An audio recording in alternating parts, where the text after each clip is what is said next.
가까운 사람이 의존성 성격장애일 때, 숨막히는 집착에서 벗어나 나를 지키고 그를 돕는 법. 의존에서 벗어나 함께 성장하는 관계로. 아리스토텔레스도 말했듯이 인간은 공동체를 지향하는 사회적 존재이므로 타인과의 관계를 맺지 않으면 존재할 수 없다. 마르틴 부버는 이를 다음과 같이 정리했다. 인간은 너로 인하여 내가 된다. 이와 같은 관계의 중요성은 비단 인간에게만 해당되는 것이 아니다. 고등 포유류도 부모와 관계를 잘 유지할 수 있어야 큰 탈 없이 성장할 수 있다. 하지만 성장에 유익한 관계가 있다면 폭력적이고 해로운 형태의 관계도 있다. 그 중 하나가 의존 관계다. 의존이라는 말을 들으면 우리는 자동으로 술이나 마약 같은 물질이나 일 중독이나 도박 같은 특정 활동을 먼저 떠올린다. 의존이라는 말을 듣고 의존적인 인간관계를 떠올릴 사람은 아마 극히 드물 것이다. 사실 이런 종류의 의존성은 겉으로 잘 드러나지 않는다. 하지만 관계에 의존하는 환자 자신, 그 가족, 친구들이 겪는 고통은 술이나 마약에 중독된 환자나 그의 가족이 겪는 고통에 절대 뒤지지 않는다. 사실 의존성은 이런 특수한 형태의 사람만이 겪는 문제는 아니다. 정서적으로 깊은 관계를 맺게 되면 우리는 모두 그런 식의 의존적 감정을 느낄 수 있다. 그중 자존감이 낮아서 타인의 충고나 응원에 많이 의지하는 사람이 특히 이런 의존 관계의 피해자가 되기 쉽다. 혼자가 되는 것이 겁나서 상대에게 매달리거나 심지어 상대가 폭력을 행사하는데도 그 관계에서 벗어나지 못하는 사람들도 적지 않다. 거꾸로 늘 타인과 거리를 유지하며 사는 사람을 가만히 들여다보면 실은 상대에게 너무 의지할까봐 겁이 나서 아예 관계에 발을 들이지 못하는 경우가 많다.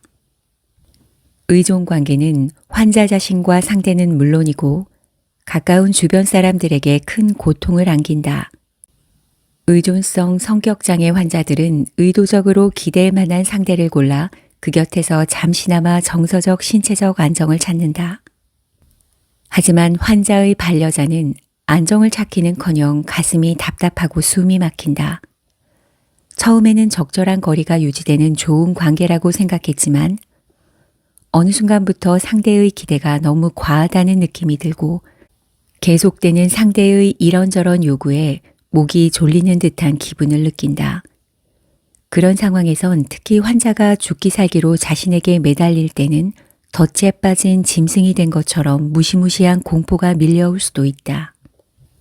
의존 관계란 최소 두 사람이 있어야 성립이 가능하므로 이 책이 필요한 독자의 수는 절대 적지 않을 것이다.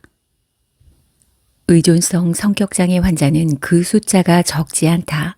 당신이 그런 문제로 고통받고 있다면 아마 경험상 당신을 괴롭히는 그 엄청난 두려움과 자괴감을 누구보다 잘 알 것이다. 주변 사람들도 당신을 위로하거나 응원하지 않을 것이다. 오히려 이제 그만 독립적으로 살아, 정신 차려 라는 식으로 호통을 칠 것이고 힘든 관계에서 헤어나오지 못하면 다 내 탓이야 라고 야단칠 것이다. 혹은 당신이 환자의 가족이나 친구라면 반대 입장에서 한심해 보이는 환자에게 그런 비난을 할 수도 있다. 그러기에 나는 환자나 그 반려자, 가족이나 친구가 처한 상황을 알리고 그들이 절망적인 상황에서 헤어나올 수 있도록 도움을 주고자 이 책을 썼다. 이 책이 최대한 많은 사람들에게 가닿길 바란다. 사소한 일도 확인받아야만 하는 사람. 의존성 성격장애 환자들을 괴롭히는 가장 큰 문제는 뭘 해도 제대로 하는 것이 없다는 기분이다. 이들은 불안이 매우 심하므로 자신은 매사 실수하고 서툴어 늘 주변 사람들에게 혼나기만 한다는 기분에 사로잡혀 있다. 이들이 문제를 해결하는 유일한 방법은 다른 사람에게서 잘했다고 확인을 받는 것이다. 하지만 아무리 확인을 받아도 이들의 의심과 불안은 해소되지 않는다. 그러니 아무리 확인을 받고 또 받아도 결국 밑빠진 독에 물 붓기와 다를 바 없는 것이다.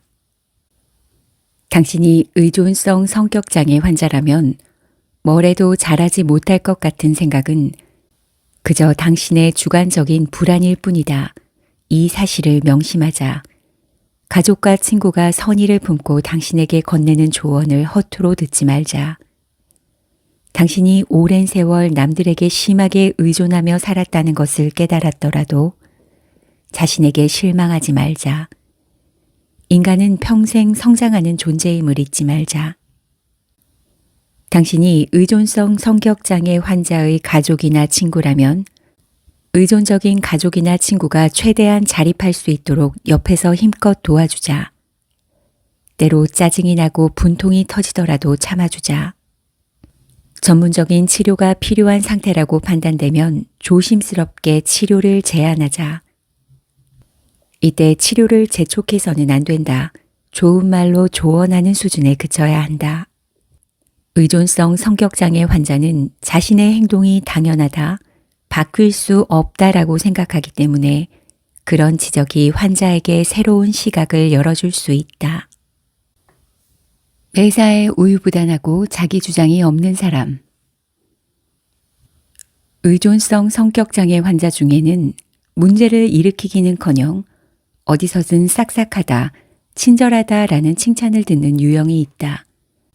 하지만 협의나 확실한 입장 표명이 필요한 순간이 되면 결국 이들의 문제점이 드러나게 된다. 이들은 얌전하다, 착하다, 말 잘 듣는다라는 말을 자주 듣고 주변의 칭찬과 인정을 많이 받는다. 칭찬과 인정을 받고 싶었던 아이는 점점 더 의존성을 키우게 되고 결국 그것이 삶의 나침판이 되고 만다.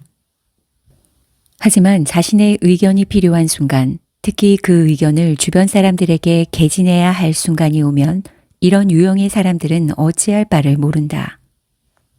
의존성 성격장애 환자는 그런 상황에서 어정쩡한 태도를 보일 때가 많다.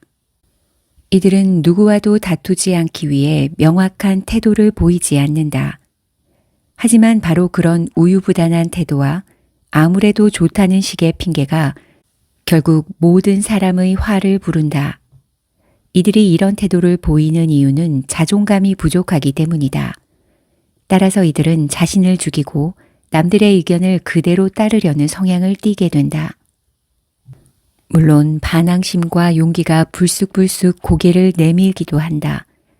하지만 충동을 뒤따라 곧바로 불안과 두려움이 밀려오고 겁이 나서 포기하고 만다. 용기를 내봤자 남들과 달리 결국 실패하고 말 것이라는 불안이 커지면서 아예 확신으로 굳어진 것 또한 의존성 성격장애 환자의 특징이다. 당신이 이들의 가족이나 친구라면 의존적인 가족이나 친구에게 독립심을 키우라고 용기를 북돋아 주는 것은 좋은 대처법이다. 하지만 말로 상처를 주거나 부담을 주어서는 안 된다. 굴종적인 태도가 얼마나 많은 문제를 낳을 수 있는지도 알려준다. 그들의 손을 잡고 함께 자립의 길을 걸으면서 한동안 곁을 지켜준다면 환자에게 큰 도움이 될 것이다. 그러나 목표는 어디까지나 의존적인 환자의 자립성 발달이어야 한다. 성숙하고 독립적인 개인으로 가는 길. 아무리 힘들고 엄청난 인내와 용기가 필요해도 고통에서 벗어날 길은 항상 있다. 당신이 의존성 성격장애 환자의 친구나 가족이라면 비판적인 조언이 아무리 효과를 보지 못한다 해도 절대로 가만히 입 다물고 있어서는 안 된다. 환자가 처음에는 조언에 거부 반응을 보일 수도 있다. 하지만 상황에 따라서는 환자도 상대를 조금 더 비판적인 눈으로 바라볼 것이다.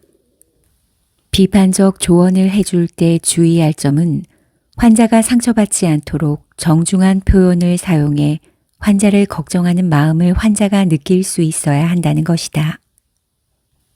환자가 사랑하는 상대를 헐뜯거나 환자가 너무 순진해서 멍청한 짓을 한다고 비난하는 느낌이 들지 않도록 조심해야 한다. 당신이 의존적 성격장애 환자라면 주변 사람들의 경고를 진지하게 받아들여야 한다.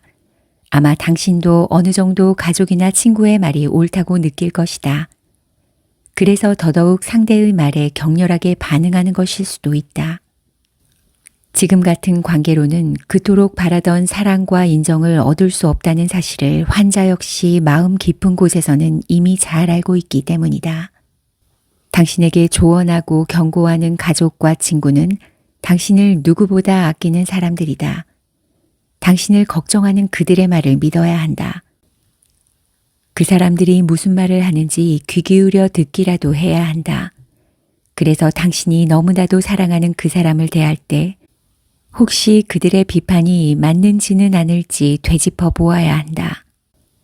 가족이나 친구의 경고가 옳았다는 것을 알았지만 조금 더 일찍 그들의 경고를 받아들여 그들이 시키는 대로 행동하지 않았던 자신의 과거가 부끄러울 수도 있다.